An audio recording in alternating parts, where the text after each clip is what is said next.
দেখেছিস আবার? একদম ঠিক দেখেছি বাবা, একটুও মিথ্যে বলছি না, বিশ্বাস করো। নরেশ তাহলে কার সাথে কি নিয়ে গোপন কথা বলছে রাত বিরেতে? জানি না মা, কিন্তু কথাটা শুনে আমার বুকটাও কেমন ধক করে উঠল। এত রাতে বাইরে লোকের সাথে দেখা করার তো কোনো দরকারই ছিল না কাকার। ব্যাপারটা ভালো ঠেকছে না আমার কাছে। বাবা, লোকটার হাতে একটা কালো ব্যাগ ছিল, মনে হচ্ছিল একদম সিনেমার ভিলেনের মতো। থাম তো টুকু, এত রাতে এসব বলে সবাইকে ভয় দেখাস না। যা চুপচাপ শুয়ে পড়। কিন্তু মা, সকালে তো কাকা দাদুকে জিজ্ঞাসা করতেই হবে ব্যাপারটা কি। হ্যাঁ, কাল সকালেই দেখা যাবে, এখন সবাই ঘুমিয়ে পড়।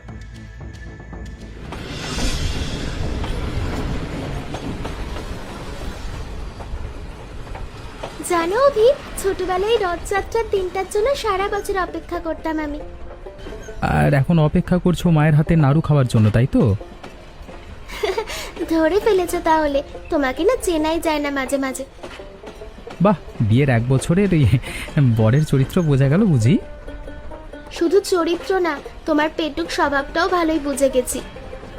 এটা পেটু কথা নয় প্রিয়া, এটাকে বলে খাদ্যপ্রেম। একটু সম্মান দিয়ে কথা বলো।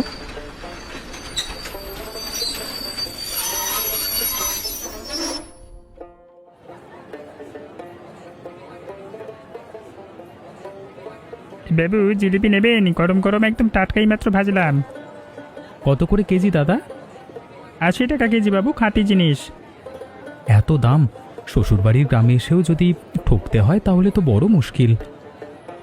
বাবু, জামাই মানুষ বুঝি, তাহলে একটু কমই নেব, 65 টাকা নিন। তোমার এই দরদাম করার স্বভাবটা আর কোনোদিন গেল না না অভি? প্রিয়া, দরদাম না করলে জামাই হিসেবে সম্মানটাই থাকে না, বুঝলে? এই দেখো, মেলায় নাগরদোলা বসেছে। ছোটবেলায় আমি আর দাদা প্রতি বছর এতে চড়তাম। তাহলে আজকে চলো, হ্যাঁ, আবার একবার চড়িয়ে ফেলি। কে আটকাচ্ছে আমাদের? পাগল নাকি? এত বছর পর নাগরদোলায় চড়লে যদি মাথা ঘুরে পড়ে যায়? আরে আমি তো আছি পাশে, পড়লে ধরে ফেলবো, চিন্তা করো না তুমি। থাক বাবা, আগে বাড়ি গিয়ে সবার সঙ্গে দেখা করি, নাগরদোলা তো সারাদিন থাকবেই। ঠিক আছে, তাহলে চলো, ব্যাগগুলো একটু গুছিয়ে নিই আগে। আকাশটা দেখো কি সুন্দর, মনে হচ্ছে আজকের দিনটা সুন্দর কাটবে। হ্যাঁ, আর মায়ের হাতে রান্না তো আছেই, দিনটা তো ভালো হবেই। মারে, তোকে না দেখলে এবারে রথযাত্রাটাই অপূর্ণ থেকে যেত আমার। মা, তোমাকে আমি বড্ড মিস করেছি। এসো বাবা, এসো এসো, ভালো থেকো, সুখী থেকো, এ আশীর্বাদ করি তোমাদের। বাবা, আপনার আশীর্বাদ পেলে আর কিচ্ছু চাওয়ার থাকে না আমার। চলো চলো, ভেতরে চলো, তোমাদের জন্য সকাল থেকে রান্না বসিয়েছি। দাদা, তুই এভাবে বসে আছিস কেন রে? কি হয়েছে, তোর মুখটা শুকনো লাগছে কেন? না না, কিছু না রে, তুই এসেছিস ভালো লাগছে দেখে, একটু হারিয়ে গেছিলাম। দাদা, আমার থেকে কিছু লুকোচ্ছিস না তো তুই? তোর কিন্তু চোখ মিথ্যে বলছে না। আরে না রে পাগলি ইবলা, যা যা যা, তোর মায়ের কাছে যা, তোর জন্য দই নিয়ে বসে আছে, যা। ঠিক আছে, কিন্তু কিছু লুকোলে আমি কিন্তু ঠিক বের করে ফেলবো, মনে রাখিস। হ্যাঁ হ্যাঁ, তুই সবসময় আমার পেছনে গোয়েন্দাগিরি করিস কেন বলতো? কারণ আমি তোর একমাত্র বোন, আর তোর মন খারাপ থাকলে আমি সব টের পাই। ঠিক আছে ঠিক আছে, এখন যা তো, মা ডাকছে তোকে। দাদার কিছু একটা হয়েছে, এটা আমি নিশ্চিত, কিন্তু কি হয়েছে বুঝতে পারছি না। এই নাও কাকলি বৌদি, তোমার জন্য এই শাড়িটা, আর টুকু সোনা, তোমার জন্যই দেখো কি এনেছি। ওয়াও গাড়ি, আমি তো ঠিক এটাই চেয়েছিলাম পিসি। এইটুকু সবসময় বাড়াবাড়ি করিস কেন? আগে ধন্যবাদ তো বল। থ্যাংক ইউ পিসি, তুমি জানো তুমি একদম সেরা। এত কিছু আনবার কি দরকার ছিল রে মা? তোদের আসাটাই তো সবচেয়ে বড় উপহার। বাবা, তোমার জন্য না আনলে তো চলবেই না, তুমি তো আবার কড়া নিয়মের মানুষ। পিসি পিসি, দেখো আমার নতুন গাড়িটা কত জোরে চলে। বাহ, দারুণ তো, সাবধানে চালাস, ঘরের জিনিসপত্র বা ধাক্কা মারিস না। ঠিক আছে পিসি, আমি খুব সাবধানে চালাবো। এইটুকু এখন ঘরে খেলা বন্ধ কর, বাইরের উঠানে গিয়ে খেলা কর। প্রিয়া, তোকে একটা কথা বলি, কাউকে বলিস না প্লিজ। কি হয়েছে বৌদি, তোমার মুখটা এত ভার কেন? তোর দাদা একটা মাছের আড়তে টাকা খাটিয়েছিল, ব্যবসাটা পুরো ডুবে গেছে, মহাজনের কাছেও কিছু ধার করে ফেলেছে। সে কি? দাদা তো কিছু বলেনি আমাকে। বলবে কি করে, লজ্জায় মরে যাচ্ছে বেচারা, বাবা মাকেও এখনো জানায়নি। এত বড় কথা লুকিয়ে রেখে দাদা তো নিজেকে একা কষ্ট দিচ্ছে বৌদি। আমি কতবার বলেছি বাবাকে জানাতে, কিন্তু তোর দাদা তো শোনেই না আমার কথা। চিন্তা করো না বৌদি, অভিজিৎকে বলে দেখি, ও হয়তো একটা ঠিক কোনো উপায় বের করতে পারবে। হ্যাঁ রে, অভিজিৎ তো বুদ্ধিমান ছেলে, ওর সাথে একবার কথা বলে দেখিস তো। আজ রাতেই কথা বলবো বৌদি, দাদার এই কষ্টটা আর সহ্য হচ্ছে না। শুধু এটুকু খেয়াল রাখিস বিমল যেন বুঝতে না পারে আমি তোকে বলেছি। নিশ্চিন্তে থাকো বৌদি, আমি সাবধানেই বলবো।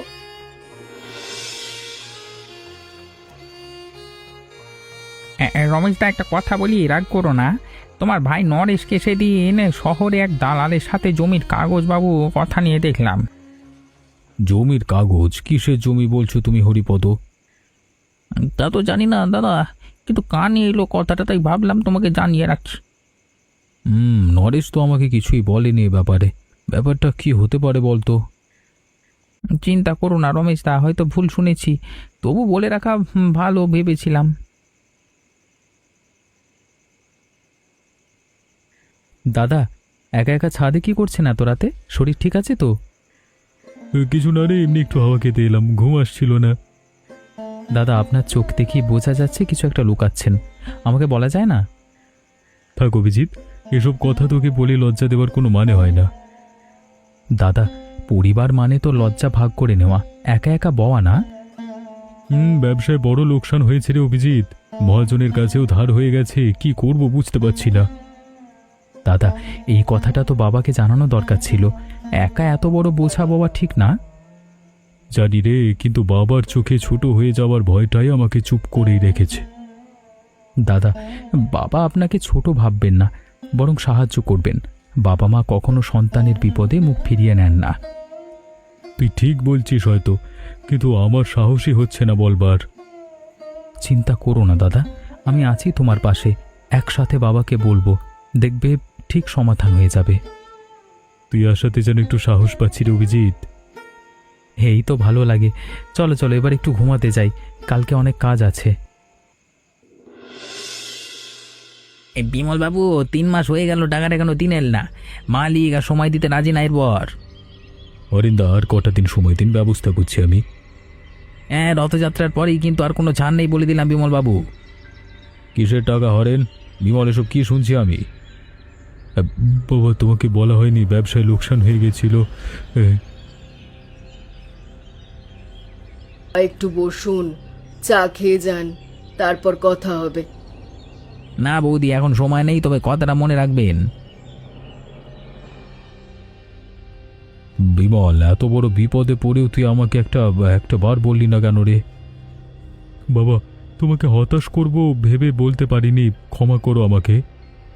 হতাশ কেন করবি? তুই আমার ছেলে, তোর বিপদ মানে আমার সবার বিপদ, এভাবে একা লড়াই করতে হবে না তোকে। হ্যাঁ বাবা, এখান থেকে যা হবে একসাথে বসে ভাববো আমরা, মন খারাপ করিস না। মা, তোমাদের এই কথাগুলোই আমার সবচেয়ে বড় শক্তি। দাদা, দেখলি তো সত্যিটা বলার পর কেমন হালকা লাগছে তোর এখন? হ্যাঁ, এতদিন যে ভার বয়ে বেড়াচ্ছিলাম সেটা যেন এক নিমেষে নেমে গেল।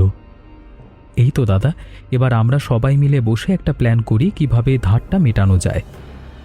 হ্যাঁ, কালকে সকালে বসবো সবাই মিলে, এখন একটু শান্তিতে খাওয়া দাওয়া করি।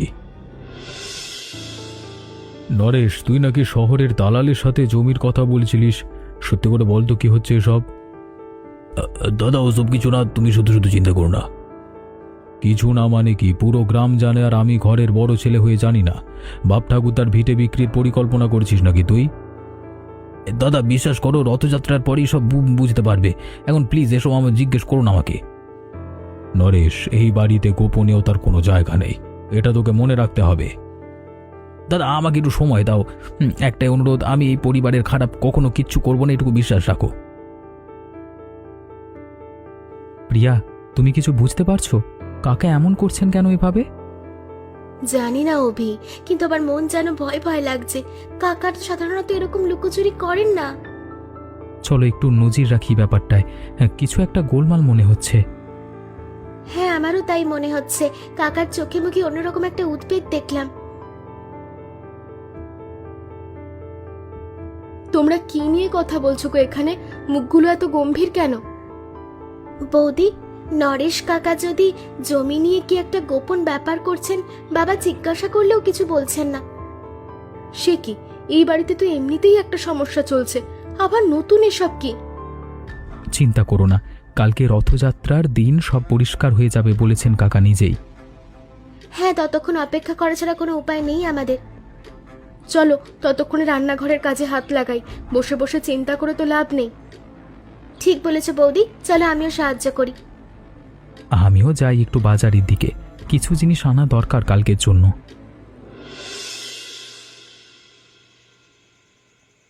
কাকা, এটা কি জমি হস্তান্তর লেখা কেন এখানে? তুমি সত্যি আমাদের ভিটে বিক্রি করে দিচ্ছ? টিয়ামা, তুই ভুল বুঝছিস। আমাকে একটু সময় দে, সব বলবো খুব শিগগিরই। নরেশ, এবার কিন্তু সত্যিটা বলতে হবে, আর কোনো লুকোচুরি চলবে না এ বাড়িতে। কাকা, পুরো পরিবার তোমাকে সন্দেহ করছে, এভাবে চুপ করে থাকলে সমস্যা তো বাড়বেই। নরেশ, তুই আমাদের কাছে কিছু লুকোচ্ছিস, এটা আমার মন বলছে। সত্যিটা বল। আমাকে বিশ্বাস করো তোমরা, আমি এই পরিবারের কোনো ক্ষতি কখনো করতে পারি না। তাহলে এত লুকোচুরি কেন কাকা? আমাদের ভয় লাগছে। আগামীকাল রথযাত্রার দিনই সব সত্যি জানতে পারবে তোমরা। আমাকে শুধু আজকে রাতটা দাও, সময় দাও। ঠিক আছে রমেশ, একটা রাত অপেক্ষা করব, কিন্তু কালকে কোনো লুকোচুরি চলবে না। কথা দিচ্ছি দাদা, কালকে সব সত্যি সামনে চলে আসবে। প্রিয়া, তুই ভুল করে এত বড় কথা বলে ফেললি না তো? জানি না বৌদি, কাগজে তো স্পষ্ট লেখা জমি হস্তান্তর। আমি কি করে বুঝবো উল্টোটাও হতে পারে? পিসি, কাকা দাদু কি এবার সত্যি খারাপ কিছু করে ফেলেছেন? না রে সোনা, আশা করি এমন কিছু না। কাল সব দেখা যাবে। কাকা, তুমি তো জানো আমিও একটা সমস্যায় আছি, তাই এই মুহূর্তে বাড়িতে আর একটা সমস্যা সহ্য হচ্ছে না।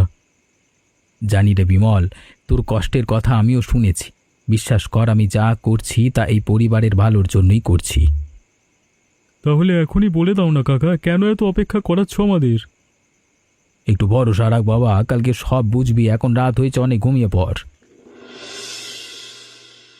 দাদা, সবাই একটু শোনো আমার কথা। আমি জমি বিক্রি করিনি, আমি জমি ফিরিয়ে এনেছি। মানে তুই কি বলছিস? স্পষ্ট করে বলতো। ঠাকুরদার আমলে যে পুকুর পাড়ের জমিটা বন্ধক রাখা হয়েছিল, সেটা আমি বছরের পর বছর টাকা জমিয়ে ফেরত নিয়ে কিনে এনেছি। ঠিক বলেছেন নরেশবাবু, কাগজপত্র সব রেজিস্ট্রিড হয়ে গেছে, এই নিন দলিল আপনার হাতে দিচ্ছি। নরেশ, তুই এত বড় কাজ করে ফেললি, আর আমাকে একটা বারও বললি না। বলিনি দাদা, কারণ যদি শেষ মুহূর্তে কাজটা না হতো তাহলে সবাইকে মিছিমিছি আশা দেখানো হতো, তাই চুপচাপ কাজটা সেরেছি। নরেশ, তুই তো আমাদের সবাইকে চমকে দিলি আজ। কাকা, আমি তোমাকে ভুল বুঝেছিলাম, আমাকে ক্ষমা করে দিও কাকা। পাগলি মেয়ে, ভুল বোঝাটাই তো ভালোবাসার অংশ, ক্ষমা চাইতে হয় না এতে। কাকা, আপনি তো রীতিমতো নায়ক বনে গেলেন আজকে সবার চোখে। নায়ক না রে বাবা, এটা তো ঠাকুরদার জমি, তারই ঋণ শোধ করলাম মাত্র। নরেশ, তাহলে সেই দিনে সেই দালালের সাথে দেখা করাটা এই কাজের জন্যই ছিল? হ্যাঁ হরিপদ, হারাধন আমাকে জমির কাগজপত্র জোগাড় করতে সাহায্য করছে অনেক দিন ধরে।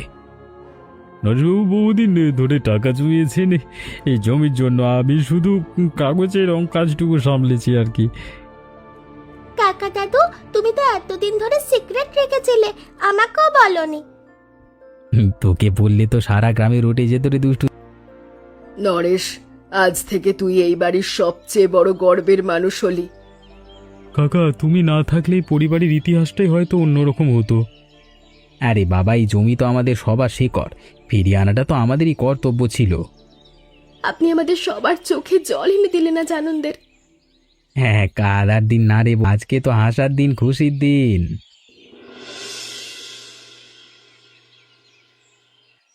বিমল, এই পুকুরে আমরা আবার মাছ চাষ শুরু করব, আর তোর ব্যবসার ক্ষতিটাও পরিবার মিলে সামলে নেব। বাবা, আমার নিজের ভুলের জন্য আমি কেন পরিবারকে বোঝা বানাবো বলো তো? তুমি বোঝা নাও, তুমি এই পরিবারের ছেলে। ভুল সবারই হয়, লুকিয়ে রাখাটাই আসল ভুল ছিল আমার। দাদা, আমিও কিছু টাকা দেব, এতে শালাবাবুর বিপদে জামাই না থাকলে চলে বলো? বাবা আমাকে ক্ষমা করো, তোমাদের থেকে এতদিন এত বড় কথাটা লুকিয়ে রেখেছিলাম বলে। আরে বোকা ছেলে, বাবার